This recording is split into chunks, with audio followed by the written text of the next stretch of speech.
Salut, c'est Dany, bienvenue sur Bricomatos.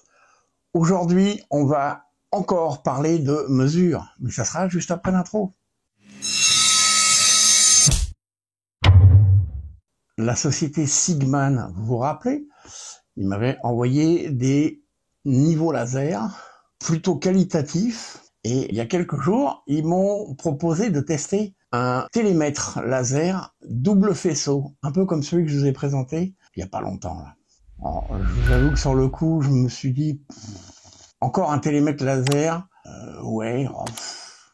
Mais mon idée, c'est de vous permettre de comparer et si vous avez besoin d'en acheter un, de savoir sur quel pied danser. Perso, quand j'ai besoin d'acheter un outil, pour que les gens comprennent bien pourquoi des fois je vous présente plusieurs fois un outil similaire.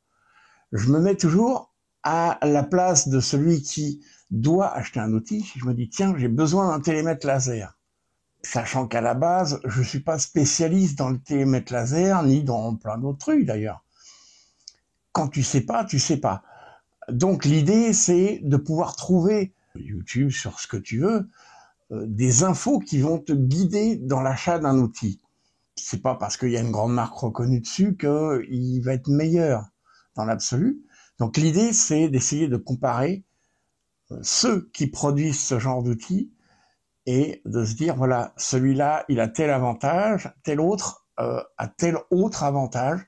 Et comme ça permet à chacun de se faire une idée et de se dire, bah finalement, je préfère peut-être acheter tel modèle plutôt que tel autre.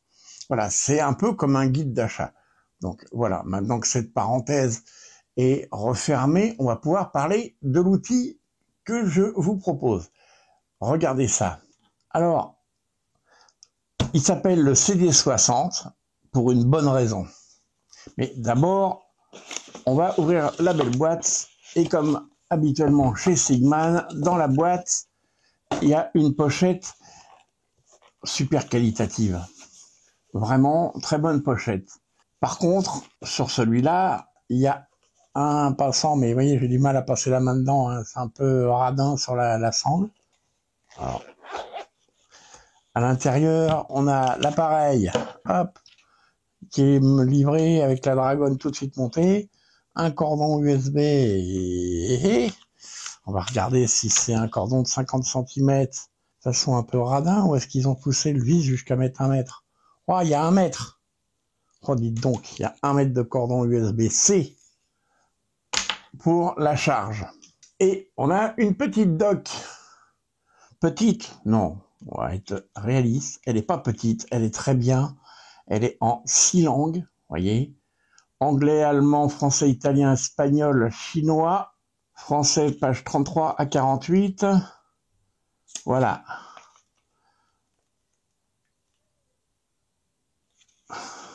Voilà, notre part, c'est ça. Qu'est-ce que ça donne? Bah, c'est bien, ça présente vraiment tout, de très bonne manière. Comme précédemment, je vous la fais pas à l'envers, je l'ai déjà lu la doc, hein. Elle est super bien faite aussi. Je suis content, je me dis qu'il y a du progrès. On a des docs de mieux en mieux. J'ai toujours tendance à penser qu'un constructeur qui te donne une bonne documentation technique pour des appareils un peu compliqués, c'est qu'il en a sous le pied et j'aime beaucoup ça. Ça démontre un peu le sérieux de la marque. Mais ça veut pas tout dire, hein. On va se calmer tout de suite et on va essayer d'être pragmatique. On va commencer tout de suite par les paramètres techniques de base, histoire de bien situer l'appareil. Je vous ai dit que ça voulait dire quelque chose qui s'appelle CD60.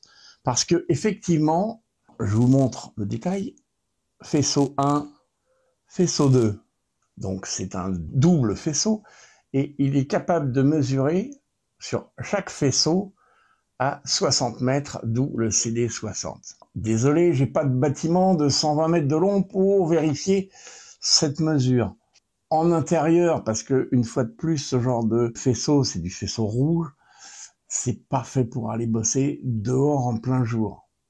On sait déjà qu'il fait 60 mètres. La mesure minimum, c'est 5 cm. Un truc qui me plaît, parce que ça me fait dire que c'est un instrument de qualité, c'est quand le constructeur vous donne toutes les valeurs sans gruger, sans rien omettre. Là, on vous dit au niveau de la précision, plus ou moins 2 mm. Il y en a plein qui vous disent plus ou moins 2 mm. Sauf que lui, il rajoute quelque chose qui paraît évident, c'est que plus tu vas t'éloigner et plus le défaut peut s'agrandir. Donc il vous dit plus ou moins 2 mm, donc ça va être à une valeur donnée, à 1 mètre par exemple. Et après, il vous dit à cela, il faut ajouter distance multipliée par 1/10 millième. À savoir, à 10 mètres, 1/10 millième, c'est 1 mm. Donc à 60 mètres, 6 mm, plus les deux qu'on vous a donnés d'origine, ça fait 8 mm. Donc il vous dit qu'à 60 mètres, il peut y avoir un défaut de plus ou moins 8 mm. Je ne suis pas tireur d'élite, mais viser à 60 mètres avec un défaut de pas plus ou moins 8 mm, c'est extrêmement précis. Pour moi, c'est bien. Donc, ça veut dire qu'à 10 mètres, une valeur qui serait à peu près normale, plus ou moins 3 mm. À 20 mètres, plus ou moins 4 mm. À 30 mètres, plus ou moins 5, ainsi de suite. Je ne vais pas tous vous les faire. Il a l'honnêteté de vous dire, voilà, notre défaut, il est de temps. J'aime déjà quand on n'essaye pas de me la faire à l'envers et de tricher et d'annoncer clairement dans la doc, mon appareil peut faire ça, il ne peut pas faire ça. Vous savez à quel point je tiens absolument à ce qu'un constructeur, quel qu'il soit, que ce soit un tout petit constructeur chinois qui vient de se lancer ou que ce soit les plus gros constructeurs au monde, l'idée, elle est la même. Je me fous de la marque. Je veux juste que les constructeurs d'appareils, que ce soit de mesure, de perceuse, de ce que tu veux, je veux qu'ils tiennent leurs engagements. Je ne veux pas parler de bagnole parce que là, on n'est pas rendu. Mais voilà, dans les constructeurs d'outils, quand on vous dit « je peux tenir 20 000 heures avant de tomber en panne », je veux qu'ils puissent le dire et qu'ils soient honnêtes. Un constructeur qui dit « regardez, je vous vends ça super cher » et que c'est pas fiable pour 2 ronds, pour moi, c'est poubelle, c'est pas bon. Un Sigman qui va me dire, moi, mon appareil, il fait 2 mm de défaut et après, tous les 10 mètres, tu rajoutes 1 mm. Et j'aurais pu le marquer comme ça aurait été plus simple. Je me dis, lui, il essaye pas de me gruger. Ça mériterait vérification.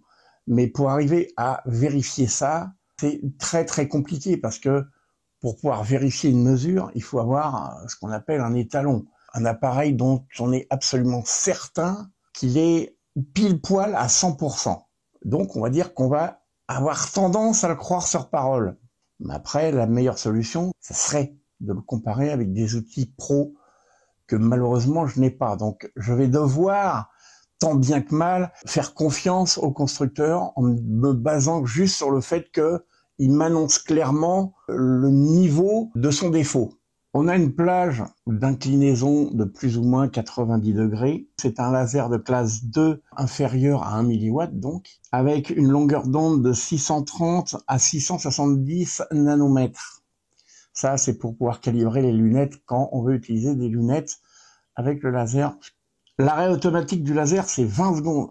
Et il s'éteint complètement si vous y touchez pas au bout de 3 minutes. Là aussi, ça n'est pas réglable, ça me fait un peu marner parce que je pense que les constructeurs pourraient le faire réglable, ça serait pas très compliqué. J'attends un spécialiste qui puisse me confirmer ou m'expliquer dans quelle mesure c'est pas faisable si ça ne l'est pas. Le rétroéclairage, c'est 60 secondes.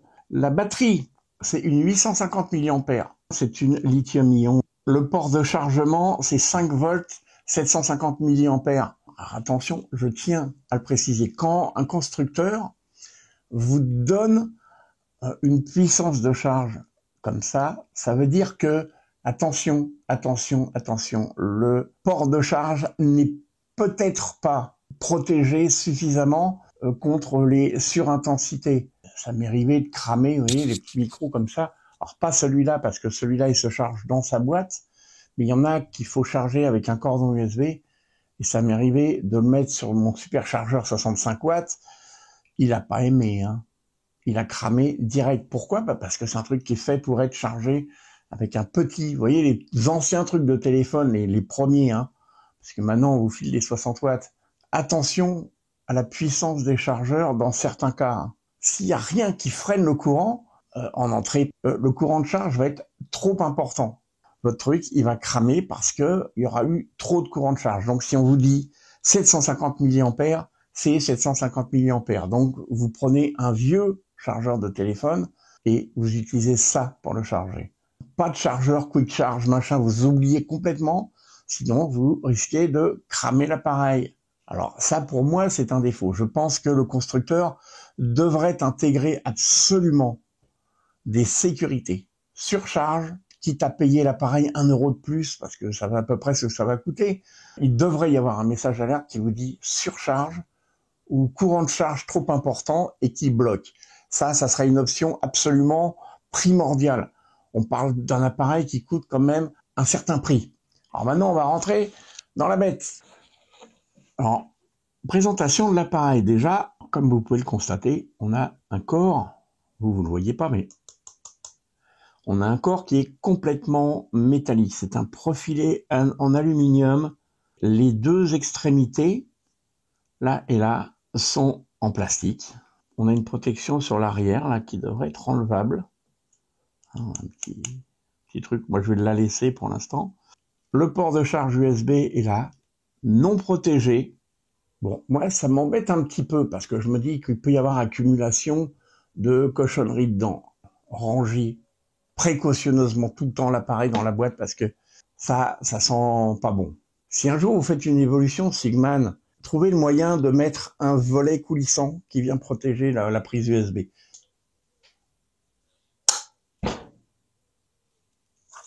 Alors, est-ce que c'est gadget, le côté magnétique?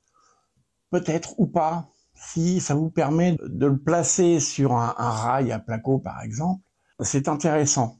On a un panel de 5 boutons qui ont tous plus ou moins des doubles ou triples fonctions. Allumage. On va se mettre comme ça au niveau de l'écran. Alors là, on a l'inclinomètre intégré. On a le type de mesure. On a le niveau de batterie. Là, on a ce qui correspond à ce bouton. On a le bouton principal qui est allumage et le mode mesure. Le fameux bouton droite-gauche, plus, moins sur celui-là. Et là, on va changer le type d'unité en mesure longue.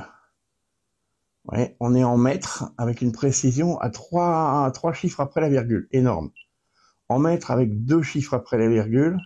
En pouces. Encore en pouces, mais sans virgule. En mesure impériale. Et en pied.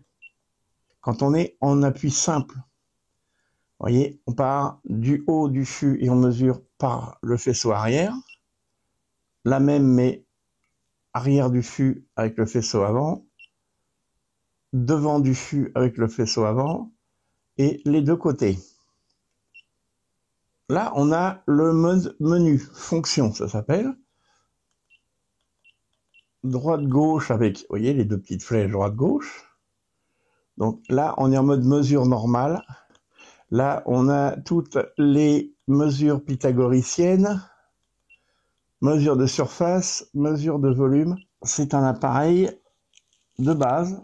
Ouais, je vous le mets comme ça sera plus facile. Vous voyez, il est complètement en affichage automatique. Vous voyez, quelle que soit la position dans laquelle vous le mettez, il est capable de vous retourner l'affichage comme il faut. Si vous voulez le verrouiller, on peut. Vous voyez, il y a un petit cadenas qui vient de se mettre à cet endroit-là. Et là, maintenant, il ne bouge plus. Alors, il y en a qui ont dû le voir. Regardez le beau petit niveau à bulles qui est là. Hop. Oh, c'est pas très précis, mais quand vous êtes bien au milieu, il est vert.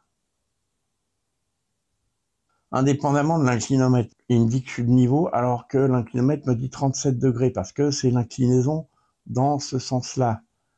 Hein, on a un inclinomètre qui est valable dans tous les sens.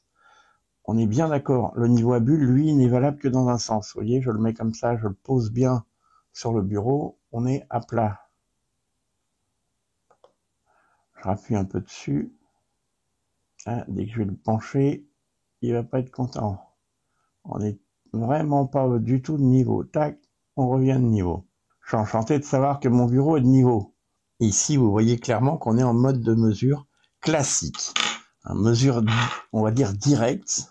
Quand il vous affiche ça, ça veut dire qu'il a lancé le faisceau laser. Fait une mesure 91 cm. On va s'amuser. Je me mets là à la limite. J'allume le faisceau. Toujours 91. 28, 63. On va se mettre là à l'autre limite. 47, 44. Vous voyez, il est toujours d'accord avec lui-même. C'est déjà un minimum, hein. Mais si je voulais faire de la mesure continue, eh ben, quand je suis en mode allumage, je reste allumé dessus. Vous voyez,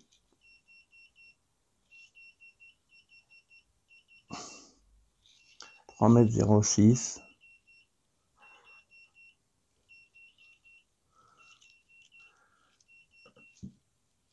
Je rappuie sur mesure et il s'arrête.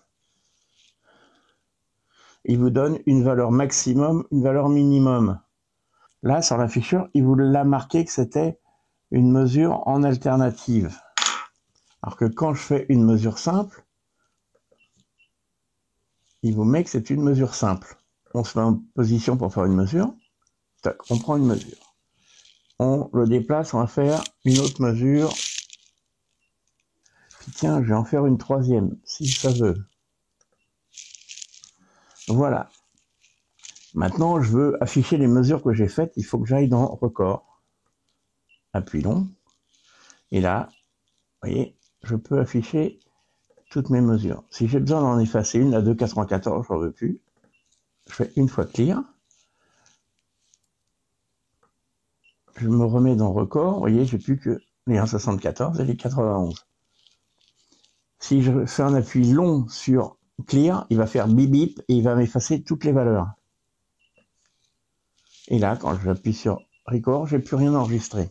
C'est pas la fonction la plus évidente sur ce modèle, mais elle existe. Et je sais pas quelles sont ses limites, ça n'en parle absolument pas. Tant qu'il n'y aura pas sur ce genre d'appareil une véritable gestion qui aura été prise en compte de tous les enregistrements avec des blocs, pour les architectes par exemple, un bloc bâtiment A, un bloc bâtiment B, ils doivent estimer que les gens notent au fur et à mesure les valeurs. Alors, les autres mesures. Vous voyez, quand on appuie sur fonction, on a un petit menu qu'il faut faire défiler. Donc, ça, c'est une mesure de base. Ça, c'est une mesure pour des pans de mur. C'est-à-dire qu'on va prendre, vous voyez, le petit logo rouge, il est là, il me dit qu'il faut mesurer la hauteur du mur. On va prendre une mesure 1,70 m. Maintenant, vous voyez, quand je rallume le faisceau, il me dit qu'on va mesurer la base. La base de mon mur, c'est celle-là. 91 cm, on les retrouve. Donc, il me dit que j'ai 1,55 m². Si je refais mesure, il me dit, ah ben, on va mesurer le deuxième pan de mur. Mon deuxième pan de mur, il fait 2,96 m. Il additionne, en fait, les surfaces des deux murs en se basant sur ça. Et il me dit que, en tout, mes deux panneaux représentent 6,58 m au carré. Continue à additionner des pans de mur. 11 mètres.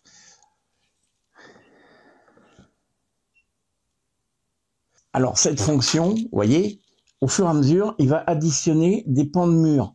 On prend d'abord une hauteur. Alors, l'idée est géniale parce que pour faire de la tapisserie, ça paraît tout con, poser du papier peint. Ah, j'ai combien? Bah, d'abord, vous mesurez votre hauteur. Après, bah, vous mesurez le premier pan de mur. Plaque, tant de mètres carrés.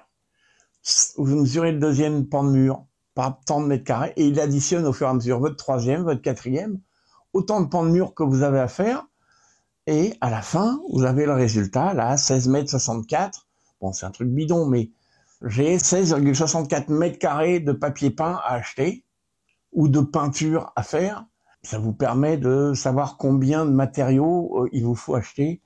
Tous les télémètres laser n'ont pas cette fonction.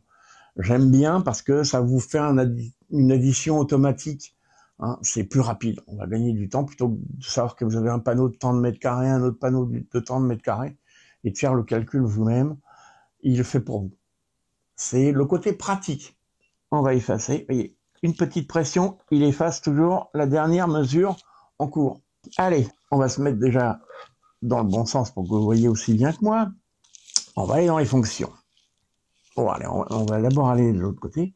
Là, on a une fonction surface basique. On y va.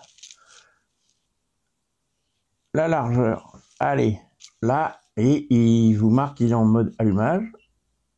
Hop, en anneau, 90 cm. On va se mettre comme ça, et on va mesurer 2,17 m au carré, parce qu'on avait 2,38 m par 91, voilà. C'est une valeur qui correspond à rien, mais l'idée c'est de vous montrer que ça fonctionne. À chaque fois, quand on veut faire une mesure, il nous indique quelle partie on mesure. Tac, je rappuie, là c'est la largeur, on le voit bien, hein. Elle est là la largeur. 2,21 m, et quand je vais rappuyer, vous voyez, il me dit qu'on va faire la hauteur, donc on se met comme ça, on fait la hauteur, et vous avez vu, il fait le calcul automatiquement. Bon, rien de surprenant, hein, c'est un télémètre classique, sauf qu'il est double faisceau, et j'aime bien le double faisceau parce que ça permet d'être libre. Mesure d'angle, hop, donc on va se mettre en mesure comme ça, on te dit de venir mesurer l'hypoténuse, faisceau, il n'aime pas, faut se rappeler d'un détail. Quand on va vouloir faire une mesure d'angle, hein, il faut se rappeler que là, vous voyez, là on a l'affichage qui dit qu'on est en double faisceau. Et il faut se rappeler du détail qui tue 5 cm minimum. Donc si je pose contre la table, j'ai pas 5 cm. Donc là, si je le fais, regardez, il cherche, et pas content, hein. Ben non, pas content. Je suis contre la table. Maintenant, si je change ça, je le mets comme ça en mesurant la... Ben oui, parce qu'il sait qu'il mesure depuis le cul du faisceau jusque là. Ça, cette partie-là, c'est ce qu'on appelle le plan de référence. Ça, c'était une fonction fastoche. Allez, on va calculer la hauteur maintenant. On fait une mesure, on est en mode hein, de l'arrière du fût jusqu'en haut. On pointe 3,13, on pointe le haut du mur, on a notre hypoténuse qu'il a calculée. Là, on va le mettre à plat pour calculer, surélève un tout petit peu pour qu'il aille. On a 2,62 m d'ici, donc du fût jusque là-bas. Donc, il sait me calculer que à cette hauteur, on a 1,71 de hauteur de mur. On va changer de fonction, on va faire une qui est assez similaire, qui est le calcul de l'hypoténuse. On va la mesurer, il va nous demander d'abord, on se met en mode de pointage, d'aller pointer, je ne vois pas si je pointe bien, en dessous, 2,61 m, si, et on va mesurer la hauteur. Donc là, je me mets là, 1,68 m. J'étais pas ultra précis tout à l'heure, parce qu'il mettait 1,67 m, et donc notre hypoténuse est fait, donc notre angle comme ça, il fait 3,10 m. Allez, fonction suivante. Cette mesure est appelée la mesure double hauteur indirecte d'un triangle isocèle. Donc en bref, si vous avez un plan de référence, vous êtes au premier étage par exemple, vous voulez savoir en intérieur quelle est la hauteur totale, vous vous mettez en haut de votre escalier par exemple, hop, vous visez le coin du mur en bas, et vous pouvez viser le coin du mur en haut. Valeur du haut. Il me dit 3,01 m d'hypoténuse 1. Valeur intermédiaire. Voilà. Et valeur du bas.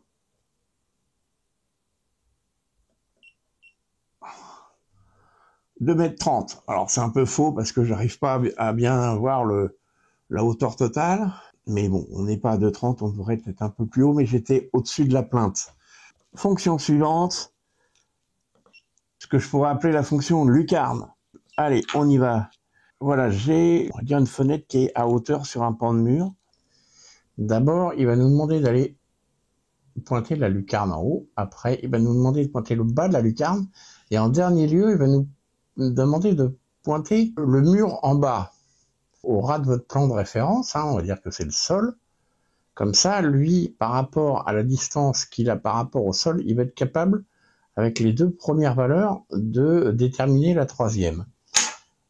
Alors, je mets un plan de référence sur le bureau. On l'appuie une fois.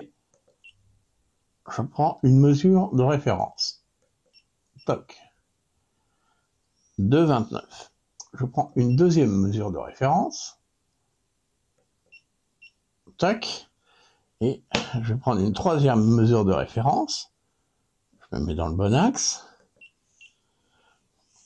Et voilà, il détermine que là, je me suis basé sur une fenêtre qui fait 1,20 m de haut. Vous voyez, on est à 62, donc avec les petites erreurs qui font comme je suis pas vraiment en face, je suis un peu en biais et tout, c'est un peu compliqué. Mais dans l'absolu, j'estime que ma lucarne, c'est la partie haute, donc la taille d'une demi-fenêtre, 62 cm. C'est pas complètement faux. L'idée, c'était bien de vous montrer le principe de fonctionnement de cette mesure. Ça mériterait d'être confirmé sur un cas réel, bien entendu. Quitte à pouvoir, sur une fenêtre qu'on peut mesurer, là, on va le faire 30 cm par exemple, on se met à telle distance, on fait les trois mesures qu'il nous demande, et on voit s'il trouve 30 cm. On peut donc éteindre à l'appareil. Alors, je n'ai pas trouvé dans cet appareil de fonction qui pourrait permettre de recalibrer la mesure des angles. Je vais demander en parallèle à la publication au fabricant si c'est normal ou pas, en espérant que j'aurai une réponse qui vient des concepteurs, bien entendu. Alors, on va faire une petite conclusion sur cet appareil. Bon, niveau design, c'est plutôt bien. La Dragon, moi, elle va dégager parce que elle m'embête, et je vais vous montrer pourquoi elle peut potentiellement m'embêter. Quand je le pose à plat comme ça, vous voyez, on voit tout de suite que le fil de la Dragon, il nous enquiquine. Yo, au revoir la Dragon. L'appareil, j'aime le côté tout métal, ça promet d'être pas mal. Par contre, du coup, on n'a pas de protection caoutchouteuse dessus. J'aime bien, si tant est que certains puissent en avoir besoin, cette histoire de magnétique derrière. Je pense qu'il est facile d'utilisation, on s'y habitue très vite. La prise en main est facile, on veut faire une mesure directe, toc, on a juste à l'allumer, on clique une fois dessus, pouf, mesure directe, on l'éteint, on le range, et c'est quelques secondes, et ça fonctionne très bien. On a juste, dans le pire des cas, à vérifier le type de mesure qu'on fait. Quand je dis le type, si on est en double faisceau, en simple, machin, voilà. Dans quel sens on mesure? C'est normal, quand on sort 1 mètre, faut bien se dire, tiens, comment je le mesure? C'est d'un côté, de l'autre, suivant les commodités de chacun. L'intérêt, c'est que on a suffisamment de variétés de plans de référence, pour utiliser le terme qui va bien, pour que ça soit utilisable autant par les gauchers que les droitiers, et dans à peu près toutes les configurations possibles. J'aime bien le côté double faisceau, et j'avoue que entre le simple et le double, je préfère le double. Pour moi, la marque fait encore preuve de qualité. Maintenant, je vais toujours dire avoir dans le temps et avoir confirmation, preuve à l'appui de la qualité de la précision. J'ai fait des mesures, je me suis amusé hors caméra à faire des mesures répétitives sur la même mesure en me déplaçant. Je vous ai montré un petit peu au début sur mes 91 cm là, on a toujours 91 cm. On le met à gauche, on le met à droite, il fait toujours bien la différence entre les deux faisceaux sans se tromper. Donc déjà, c'est bien. Car d'ailleurs, je le valide. Parce que je l'aime, je trouve qu'il donne ce qu'il promet, c'est un peu mon leitmotiv. Quelconque soit la marque, je veux que l'appareil donne ce qu'il promet, je radote, je sais. mais c'est comme ça chez moi. Si vous avez des questions, en dessous, il y a les commentaires en dessous de la vidéo, là. Vous cliquez dessus, vous allez voir, vous posez vos questions. Je répondrai à tout le monde dans la mesure de mes capacités. Donc, je rappelle quand même, je ne suis pas géomètre. Hein, je ne peux pas vous garantir que cet appareil est hors pair ou quoi que ce soit d'autre. Je sais que pour mon utilisation perso, il va être très bien. Si vous êtes toujours là, je vous remercie d'avoir regardé cette vidéo jusqu'au bout. Et je vous dis à très bientôt pour une nouvelle vidéo.